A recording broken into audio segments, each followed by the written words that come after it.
আসসালামু আলাইকুম। দেখতে দেখতে ঈদ চলে আসলো। আর ঈদের দিনে এই সেমাইটা ছাড়া তো আমাদের চলেই না, তাই না? ঈদের দিনে সেমাই খাবো না তা কি হয়? আর এই দুধ সেমাইটা তো আমাদের লাগবেই লাগবে।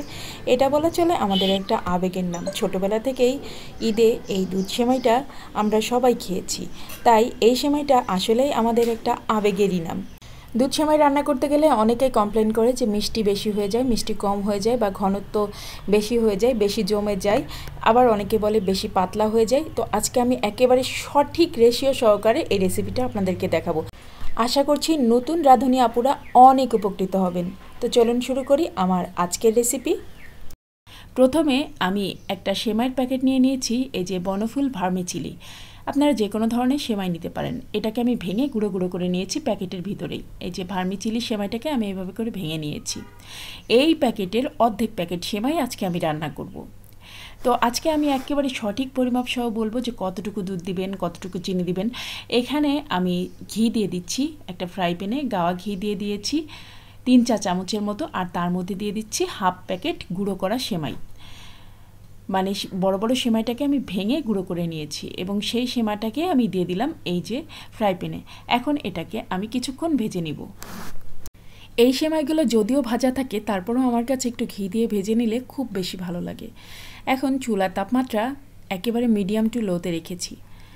কখনোই হাই হিটে সেমাইটাকে ভাজতে যাবেন না, তাহলে কিন্তু পুড়ে যাবে। আর এভাবে অনবরত নেড়ে চেড়ে সেমাইটাকে ভেজে নিতে হবে। সেমাইটা ভাজার সময় এত সুন্দর একটা অ্যারোমা আসছে যে কি বলবো। অবশ্যই এটা ঘি দিয়েই ভাজতে হবে। আমার ভেজে নেওয়া প্রায় হয়ে গিয়েছে। এখন আমি এই সেমাইটাকে নামিয়ে রাখবো চুলা থেকে। আর এদিকে আমি এখন চুলায় আরেকটা কড়াই বসিয়ে দিয়েছি, আর তার মধ্যে দিয়ে দিলাম 1.5 টেবিল চামচের মতো গাওয়া ঘি। আর সেখানে কিশমিশ আর বাদামটা আমি একটু ভেজে নিচ্ছি, জাস্ট হালকা একটু ভেজে নেব, খুব বেশি না। কিছুক্ষণ এই যে এরকমভাবে আমি ভেজে নিলাম।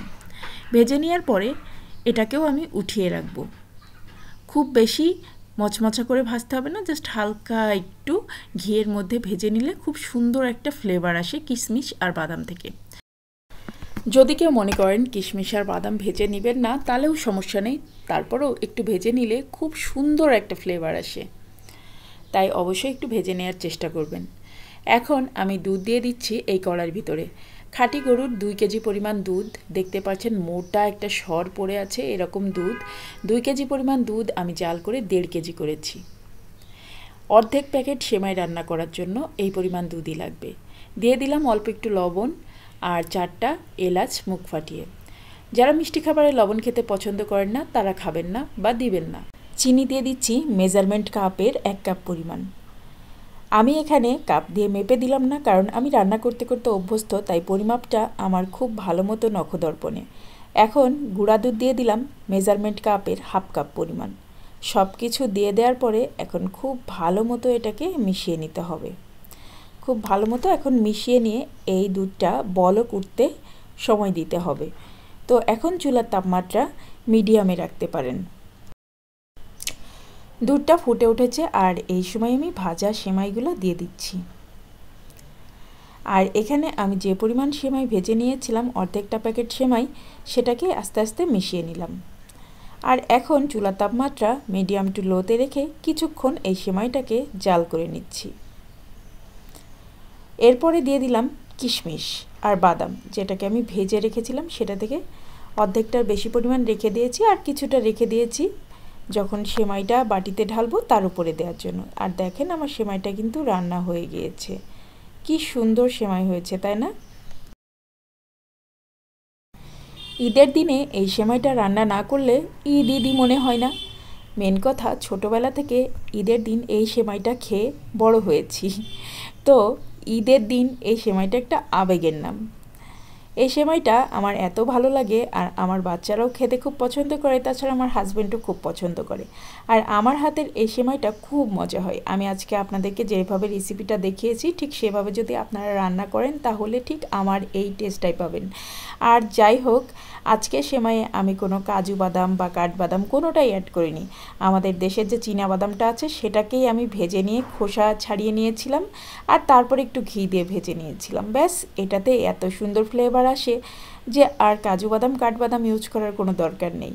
তো হাতের কাছে যা থাকে তা দিয়েই কিন্তু খুব সুন্দর সুন্দর রেসিপি করা যায়। আমরা সবসময় মনে করি যে অনেক কিছু লাগে, আসলে অনেক কিছু দরকার নেই। দেখেন কত সুন্দর সেমাই রান্না হয়েছে, আর রেশিওটা তো বলেই দিলাম, ঠিক এই পরিমাণ দুধের রেশিও থাকলে আপনাদের সেমাইও ঠিক এরকম সুন্দর হবে। আর উপর দিয়ে একটু কিশমিশ আর ওই ভাজা বাদামটা দিয়ে দিচ্ছি। আশা করছি আমার আজকের ভিডিওটা আপনাদের অনেক ভালো লেগেছে। ভালো লাগলে অবশ্যই like, share and subscribe my channel and follow my Facebook page গৃহসুখন। যারা আমার চ্যানেলটা সাবস্ক্রাইব করেছেন তাদেরকে অনেক অনেক ধন্যবাদ জানাচ্ছি আমার চ্যানেলটা সাবস্ক্রাইব করে চ্যানেলের সঙ্গেই থাকার জন্য। আমি আশা করছি আজকের রেসিপিটা নতুন রাঁধুনি আপুদের অনেক কাজে লাগবে। দুধের রেশিও এবং সেমাই রেশিও, চিনির রেশিও সব কিছু কিন্তু আমি বলে দিয়েছি যে কী পরিমাণ লাগবে। তো এইভাবে যদি আপনি সেমাই রান্না করেন, বিশ্বাস করেন আপনার সেমাই রান্না খেয়ে আপনার পরিবারের সবাই বলবে আর একবার এই সেমাইটা রান্না করো না প্লিজ। স্পেশালি আমার হাতের এই সেমাই রান্নাটা দুর্দান্ত হয়, আমার পরিবারের সবাই খুব পছন্দ করে। আপনারাও একবার ট্রাই করে দেখবেন, আশা করছি আপনাদেরও অনেক ভালো লাগবে রেসিপিটা। এই সেমাইটা না খুব বেশি জমে যাবে, আবার না খুব বেশি পাতলা থাকবে, এতটাই সুন্দর এর ঘনত্বটা আসে যে মানে কি বলবো, বলে বোঝানোর না, আর মুখে দিলে যেন মিলিয়ে যায় এরকম। আমার পরিবারে ঈদের দিন সবাই এই সেমাইটা খুব পছন্দ করে। তো যাই হোক, ঈদের দিনে এবার আপনারা এই সেমাইটা এভাবে করে রান্না করে খেয়ে দেখবেন, আশা করছি আপনাদেরও অনেক ভালো লাগবে।